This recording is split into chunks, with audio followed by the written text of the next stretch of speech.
Yeah, absolutely excited to have Hana Eid on the podcast today. How have things been going for you? Things have been well since I last saw you at South by. Yeah, just been working a ton, writing a ton, gearing up for tour in a couple weeks. Yeah, Yeah, but kind of enjoying having some time to at least be in my own room back in Nashville and chill for a little. right. Yeah, no doubt that having a space you could kind of go back to and decompress and be a part of is always nice. Usually where I like to start is like what growing up, what music were your parents listening to? And then when you developed your own ear, so to speak, what were you listening to? Okay, wow, this is an exciting question. My dad is a musician, and I actually grew up like listening to so much music that looking back I'm like, wow, I don't really know how I got from there to here. I Right. listened to a lot of he showed me a lot of Fish, Okay. Snarky Puppy, also in the realm of jam bands, Yeah. Rush, Led Zeppelin, Dave Matthews Band. I'm from Virginia, so Dave Matthews Band is like quintessential Virginia legend. Okay. Yeah. Yeah, and then when I started like listening to music and trying to write songs when I was like 8 or 9 years old, I was big into Ed Sheeran. Like I'm very and you know what? And I would still even say that I'm all about Ed Sheeran. The recent records haven't been doing it for me, but I think his old stuff, like the first two, maybe even yeah, really just the first two albums, I think they really stand up. And then also a lot of Taylor Swift, classically. Okay. Yeah. Of course. That's those feel. Uh. Yeah. I don't want to say like quintessential to growing up at times, but I feel like everybody went through. When I was a kid, she was only doing debut. Like that's when I really was like. I'll still, bang Tim McGraw every now and again, Yeah, just oh for my fun. God, yeah, totally. So, and it's funny. She actually, a random grew up like 40 minutes down the road from where I'm from. So, it's always a fun tidbit to tell people that I, Oh, grew up wait, where are somewhere you? near here. I'm from like small town Pennsylvania, outside of. It's like if you know where Yingling's made, that's where I'm from. That's usually how I like to describe it to people. Okay. That's usually the only way people understand where I'm from. It's Schuylkill County, Pennsylvania, uh, and it's small town living to say the least. When it's funny you've went from jam bands to very singer songwriter, kind of feel, but I feel like you're like what when you have a full band with you, it kind of leans more into that like indie rock phase, place. Is that like the two spaces kind of meeting in the middle, or do have you been like a listener of indie rock in general? Yeah, definitely. I think like when I came to college, most of the stuff I was doing when I was like an earlier teenager and in high school was very singer-songwriter just because I never played with other people ever, barring like I guess my dad and his friends once or twice ever. Right. But I'd never played with like people my age until I moved to Nashville for college. And then once I started playing with a band, it was just like super exciting. And I've always loved rock music. There's such a great like indie alternative scene in Nashville. Yeah. I've always loved like shoegaze and slowcore and all the iterations of that all have different names now. But I yeah, I think like once I started playing with other people, I was kind of just like, let's like there's so much possibilities sonically that I like hadn't tapped into when I was still in high school that Yeah. really excited me. And yeah, I still feel that way now. I love getting to like arrange things in different ways and, get heavier and rock out a Yeah. little harder. Yeah, and I think that's like what's funny. That's like one of the things I learned about Nashville, like having visited, is that yeah, that indie like alternative scene is bigger than people I think realize in Nashville. Like people just assume it's this giant country space, and rightfully so. But yeah, there's also a big like you said indie alternative space there too. That's really seems to be doing really well. Yeah, totally. I completely agree. I mean, yeah, there's so much awesome music here, just Right. across all genres. Yeah, it's really nice. Yeah. So you're off like an album release. Geez, 8 months ago ish, if my math is correct. So six Yeah, months wow. ago, I guess somewhere in that's, there. yeah. So it's called Trains Running Backwards. I would just, maybe kind of walk me through some of, the themes that went into this, and the, what kind of, um, how you kind of feel now that it's, been a little bit of time removed from releasing it. Yeah, totally. I famously write from a very like stream of consciousness sort of standpoint. So a lot of the writing wasn't I'm never I mean, at least for this, at least not yet. I've never written to like a concept or a theme in particular. It always just kinds of I always just kind of like later on find ways to tie things together that feel thematic. I mean, I guess like the common theme is always that it's like just me like explaining like what I'm going through like very Right. candidly. A lot of it is about a lot of it is about I mean, I wrote the majority of the songs for that record between the ages of 19 and 21. Yeah. I'm 23 now for reference.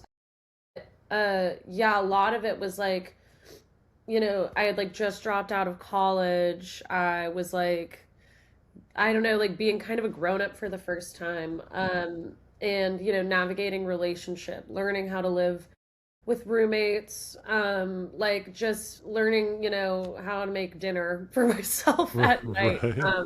It's just yeah, like so a lot of the songs are really about that and kind of and tied through in that way. And having some Yeah. space from having released it does feel nice. I will say I write a lot and I'm very like I don't have like a great attention span maybe is what I'm getting at. Like I write so much and I'm so excited about what I'm writing that I'm like immediately trying to like catapult myself into the Mm. next thing.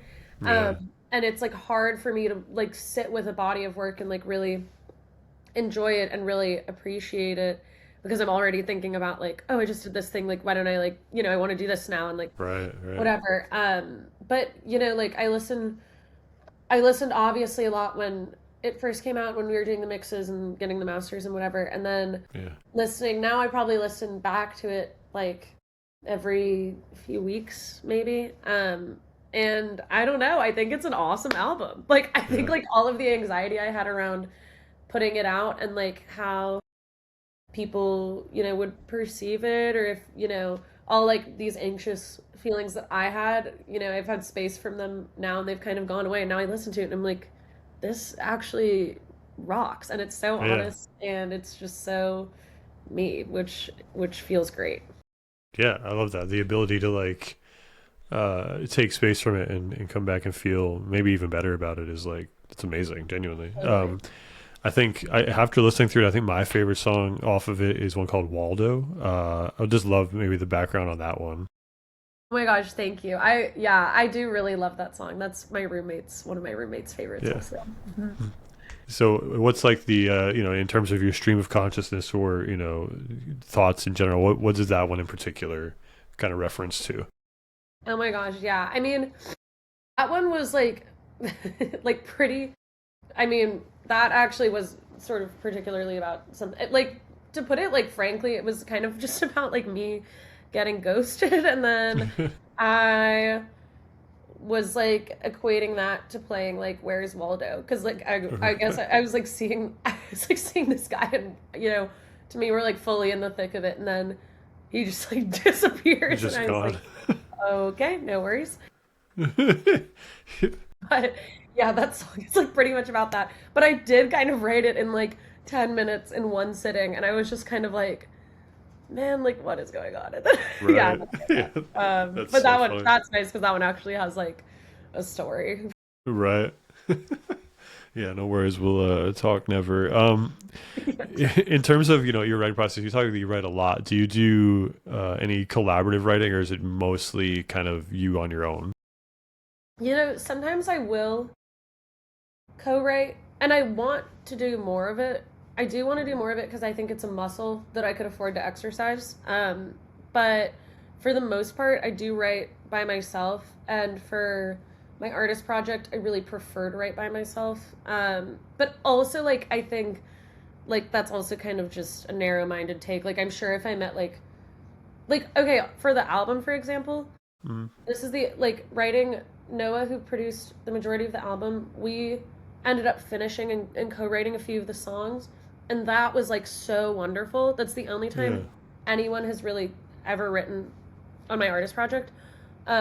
And that collaboration was so wonderful that I'm like, I'm sure that I totally could have people write on my project. I do Yeah. like to write on other people's stuff though when they'll let me. I think that feels like somehow easier for me to like I get out of my own head a little. Yeah. It's I mean, I get the idea of wanting to like protect, your artist project and something you hold, dear and near, and I think that makes total sense. Is there and I'm taking assumptions here, is there stress or pressure in having an artist project in your like actual name? I always ask people who are like solo artists, like if they like, do you wish you had like a stage name, or I don't know if it is a stage name. Maybe I'm just assuming. No, it's totally my Right. reason. Yeah, is there like an extended pressure there by like doing a whole project, or being an artist in your actual name? Um, you know, no, I don't think so for me. I think like there's so many things that I care about and so many like facets to me as a person, and like I like that like my music is attached to my name because that's such an important part of who I am amongst all the other things that make me who I am. But I will say also if I like were to start an artist project today, I would probably like give it like I love like all of the cool like one-liner Right. names. I would totally like I would name my artist project like I would name a band. Yeah. Um just cuz I think that's so fun. But I definitely don't feel stressed by my artist project being attached to my name. I like my artist project. Yeah, that's good. Yeah, no, I've talked to a couple who were like, man, I wish I had picked something different other than my name. Like, and it's a funny thought that like, having it completely be different. Like even for me, like, I'm just my last name isn't Fuegostine by any means, but like it's pretty close and it's attached to like a college nickname, and it's such a weird space. I think nowadays I would pick something different, but I'm so far into it, like I'm just not going to at this point. Um, so It's in awesome. in You gotta keep it. in terms of when it comes to producing the album, and was it you talked about producing with Noah? Is it are you very hands on in the production, or kind of more leaning into their ability to make it how you want it? I would say I'm super hands-on. I am like very when I write a song, I pretty much know how I want it to sound like when I write it. Especially when I'm because I'm writing like the songs for my artist project end up being like indie rock songs for the most part. Like I'm hearing like what it is going to sound like in the context of like Yeah. so yeah, I would say I'm super hands-on. I recorded like I want to say the majority of the guitars for the album, and like some of some of the bass. Like I think I did like the bass on Waldo. Loki, that might have been Yeah. the only one. Um, but I'm like, yeah. I mean, a lot of it we were also like running the guitars through my pedal board. We had my friend Levi remote tracking drums, so that was we were both like super hands on in kind of articulating like those ideas.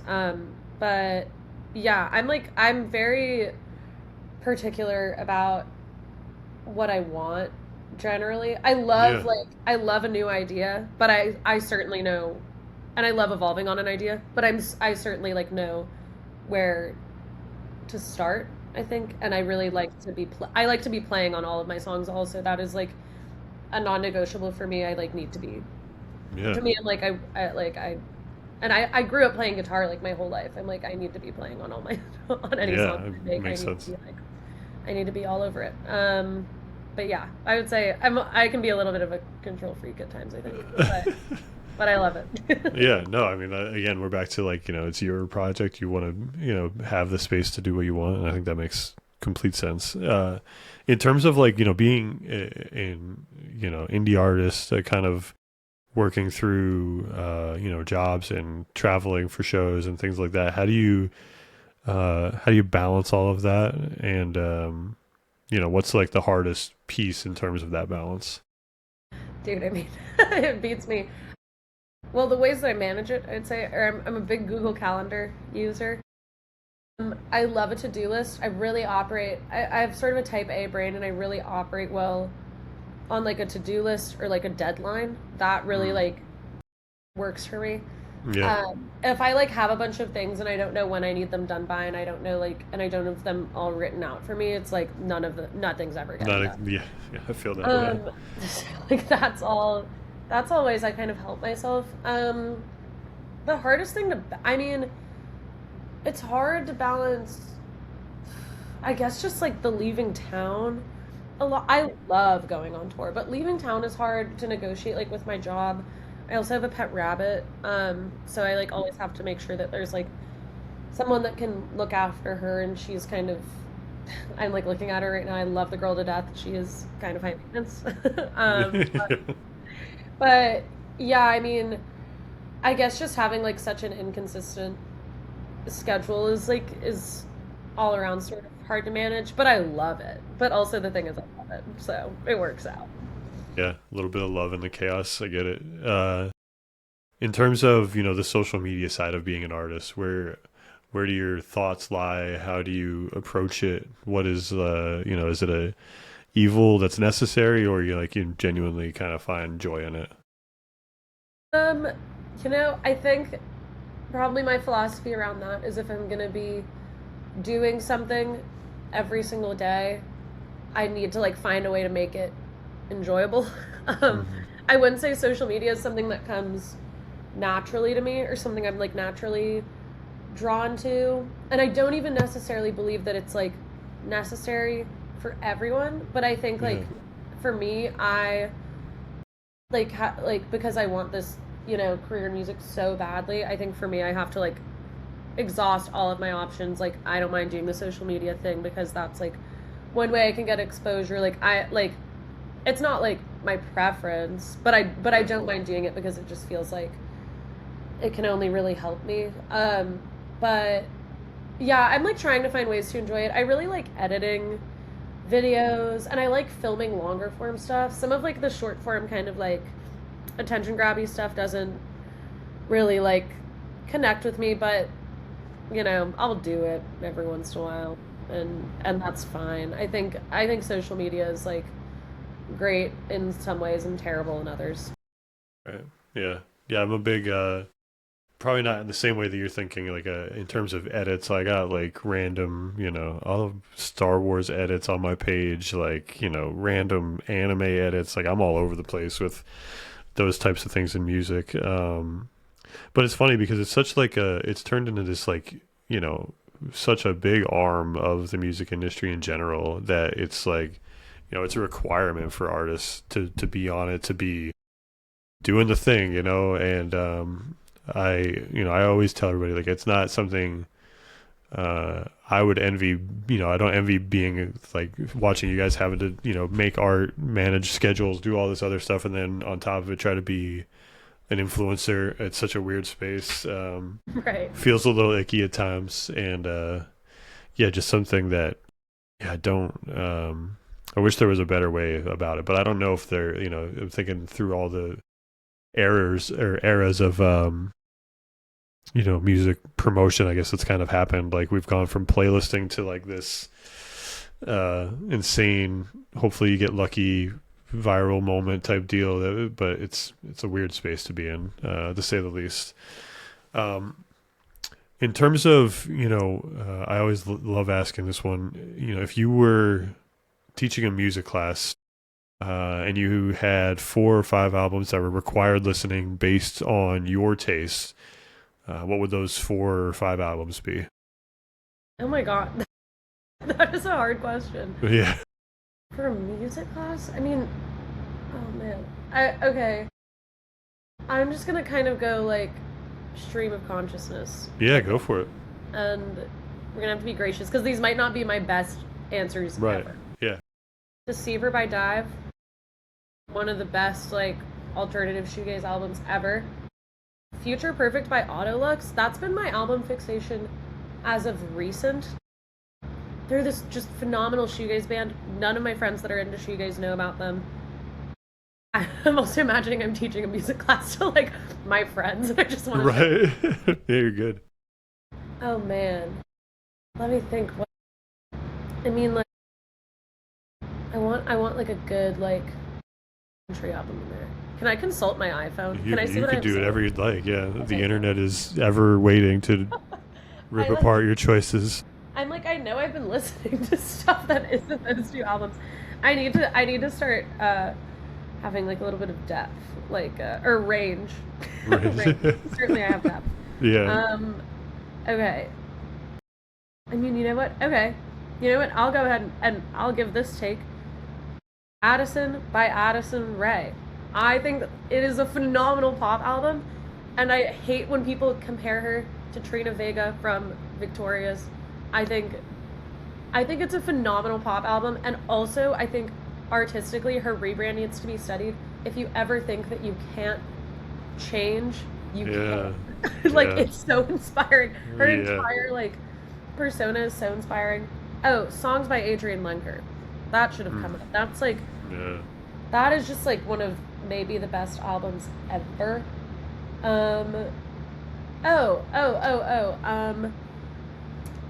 Yankee Hotel Foxtrot by Wilco. Yankee Hotel Foxtrot Wilco. And I'll go ahead and throw in a personal favorite. Molly Velasquez's, I think it's her self-titled, or it might not be her self-titled. It's called I'm Green. Sorry, it's not her Okay. self-titled. You're good. That album is maybe the best album ever. And those are going to be all of my draft picks. Sorry. Love it. Yeah, love it. I got really excited for a second. Yeah, no, you're good. The internet will decide if you're right or wrong, and that is the amazing part about the internet. Yeah, and please be gentle with me. Internet. It's a really hard question to just like drop on somebody, but the best part about it is it's like I don't think I've heard the same album twice in it, so it's a fun question to ask. So, and then we'll go into, in terms of your discography, what song are you most proud of? Man, of my whole discography? That's It's a a great tough one too, yeah. I think most proud of. I really love Bet from the new album. I mean, Weird is my most popular song, but I think it's just like really held up in a way that is nice for me. Like when I listen to it, I'm not like, ew. Like there's some other songs I listen to from like my older stuff, and I'm kind of like, I would never write this now, you know. But Weird has really held up for me, and Bet I just think is like an awesome song, and I love Stare. I don't know. Maybe I'll say Bet right now. Okay. Yeah, that makes sense. I mean, I think, yeah, I mean, to be able to look back and like feel like you wouldn't write something like that now, just, that's good growth though, right? As a person and as an artist. So I don't think there's anything wrong with that. And then obviously, I live my life in music curation. So I always ask, an artist or a project or a song that you've been really into recently. I've been listening to Operator by Jim Croce recently. Yeah. Listening to that song, which not that he needs like my endorsement. Right. But I've been loving that song recently. Oh my god, I feel like Sugarless by Autolux. I've been listening to that a ton. I feel like there's something really particular that I was listening to recently, but I can't recall. I'll just say this. Okay. Yeah, two bands that really don't need my endorsement. But It's okay. Yeah, that's perfectly fine. And then, just kind of wrapping up, like what else do you have coming up? Are you working on, sounds like you're working on more new music, you have a tour coming up. What do you got? What's on the horizon? yeah, I am touring, opening for Foxtide in like mid to end of May, which I'm super excited about. And then, yeah, I've been writing a lot and kind of, getting things together for, whatever comes next. but just kind of writing a lot. I've been making my little demos and Yeah. sending them around and posting on Instagram. Love it. Lots of big Yeah. things on the docket. Hey, it's okay.